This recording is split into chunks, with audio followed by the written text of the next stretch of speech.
More proof on top of the already proposed details is needed before it can be suggested that the Jotuns were Finnic. Folklore and etymology can lend a few helping hands here.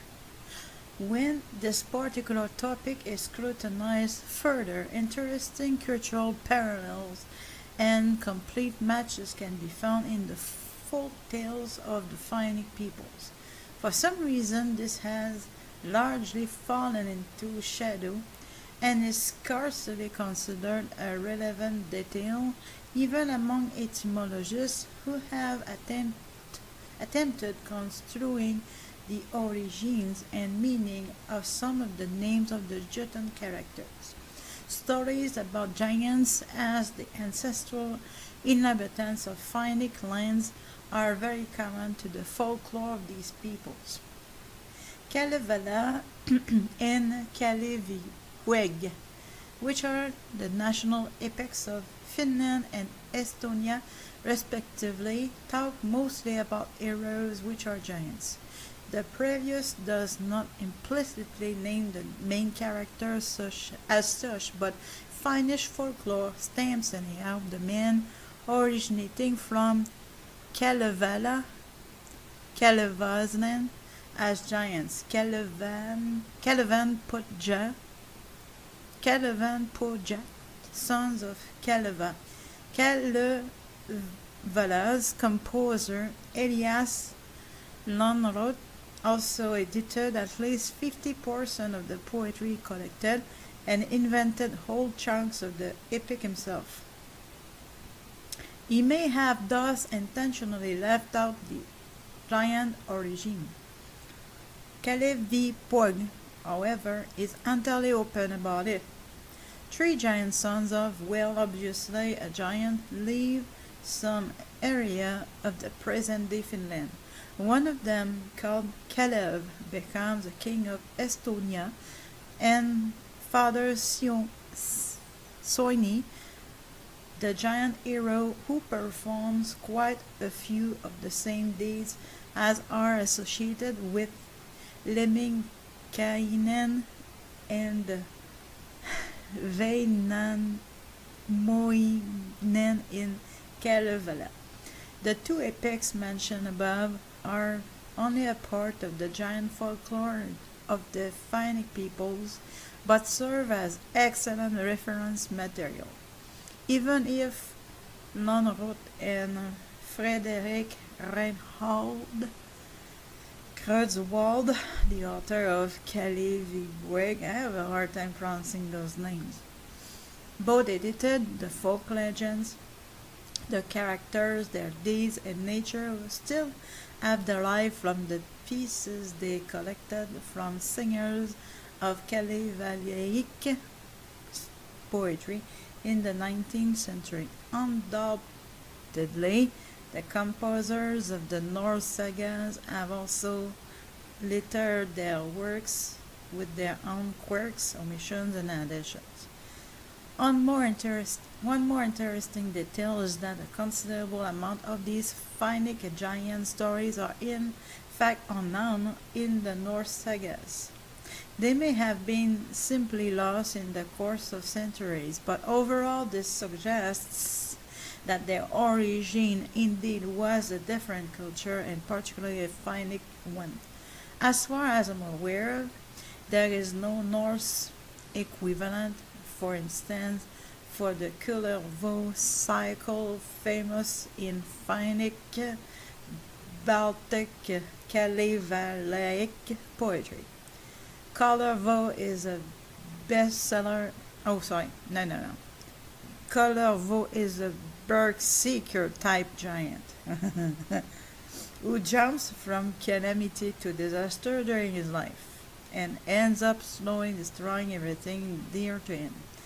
Frustrated by his tragic fate, he finally rids himself of his life by throwing himself upon his own sword. The Kullervo cycle inspired J.R.R. Tolkien to compose the story of Turim Tarambar in Silmarillion. However, let us return to the similarities. The attributes of the three most famous Finnish giant heroes, Nainem,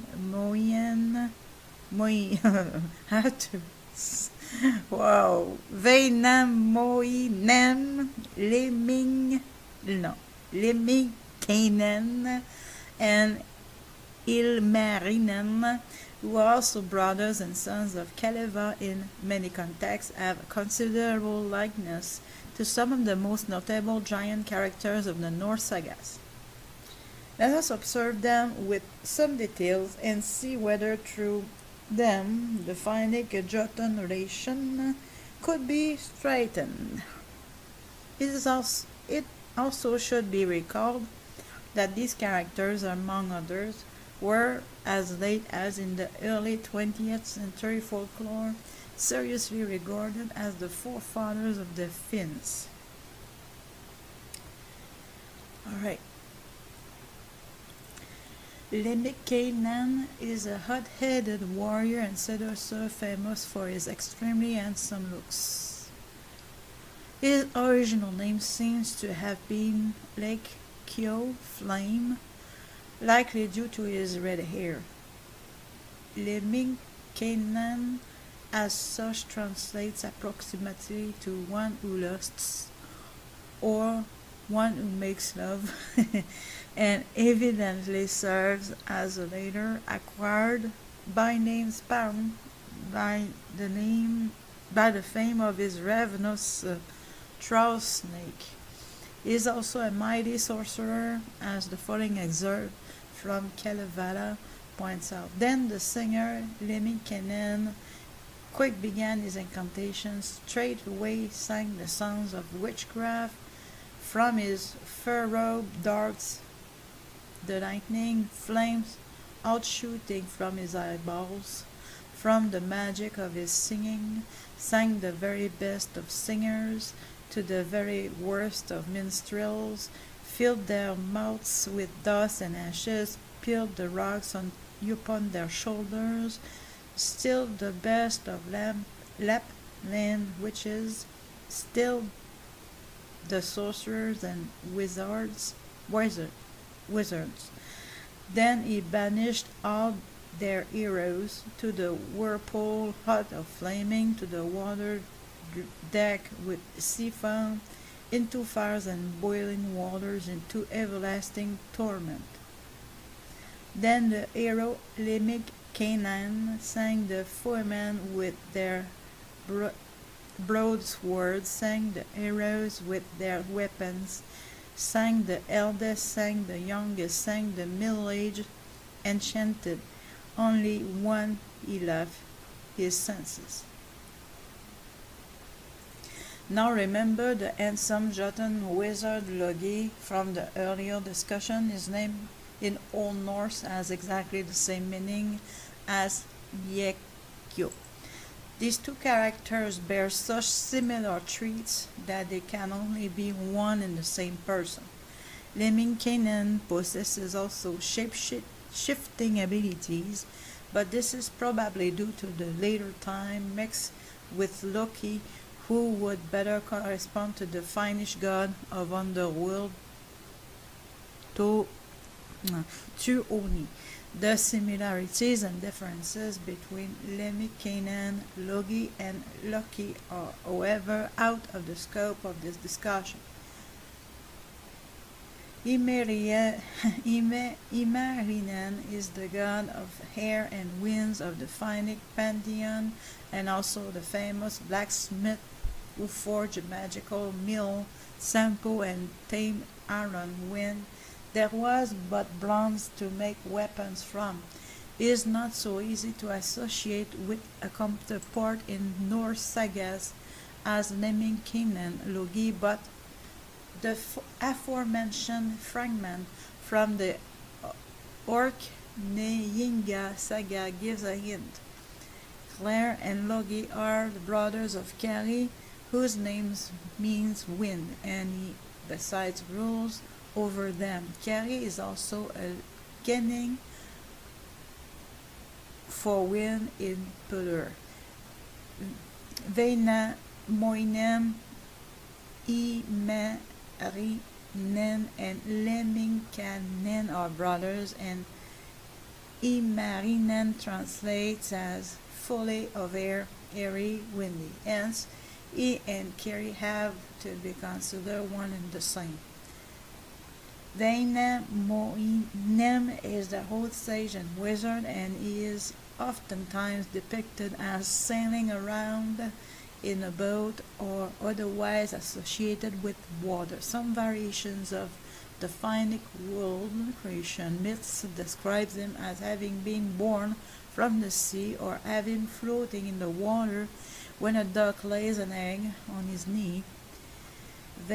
Wainamoinen moves his leg, the eggs drop down, and from the shattered halves the earth and sky are formed. Certain water and navigation terminology bear his name within. For instance, oh my gosh, Wainamoisen, Veneijalki, the boat trail of Wainamoinen,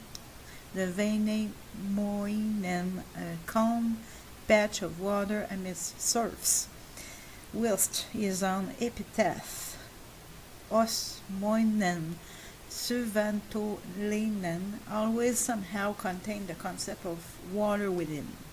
The common name, Wainamoinen, most likely derives itself from Vaina, calm water, strait. Wainamoinen and Odin bear significantly similar characteristics. Both old men are associated with poetry, wisdom, and they wander from land to land, passing on judgment or appearing as a shaman wise man. However, in such legendary stories as the Anglo-Saxon Chronicle can be believed, Wotan would have lived somewhere around the 4th century. Finnic mythology seems to extend itself much farther back, as according to some researchers, the sons of Kalevanpojat had been known in the Finnic regions already before Christ. Interestingly, Johannes Misonius, an historian that lived in the 17th century, mentions in his First of Finnic Kings that the first one ruled around 600 BC. This list coincides with the Jot lineage, and thus would deposit the broader trio Ler, Logi, Kari into the turn point of Bronze and Iron Ages. This would indeed give Lariman Kari a great deal of credibility as the first ironsmith in the Norse. These timings are nevertheless only speculative milestones, even if interesting ones as such. If these characters have a basis in reality, they still may have lived centuries later or before, or even on different eras each. Yet if Mesenius' standpoint is taken as a guideline, this would imply that the Eumerimized Odin sucked in attributes that originally belonged to Wainamoinen hundreds of years before, aside from a tangle of others influences.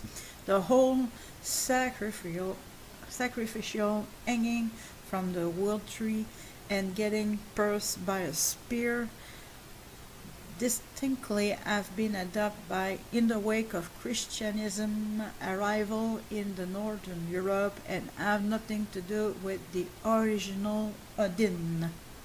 Intentionally left out the giant origin. Kalevanpojat, however, is entirely open about it. 3 giant sons of, well, obviously a giant, leave some area of the present-day Finland. One of them, called Kalev, becomes a king of Estonia, and Father Soini, the giant hero Hooper. More proof on top of the already proposed details is needed before it can be suggested that the Jotuns were Finnic. Folklore and etymology can lend a few helping hands here.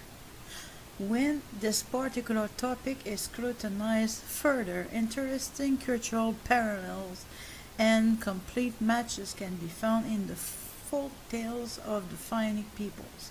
For some reason, this has largely fallen into shadow and is scarcely considered a relevant detail even among etymologists who have attempted construing the origins and meaning of some of the names of the Jotun characters. Stories about giants as the ancestral inhabitants of Finnic lands are very common.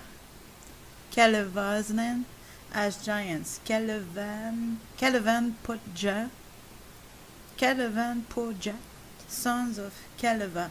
Kaleva's composer Elias Lonrod also edited at least 50% of the poetry collected and invented whole chunks of the epic himself.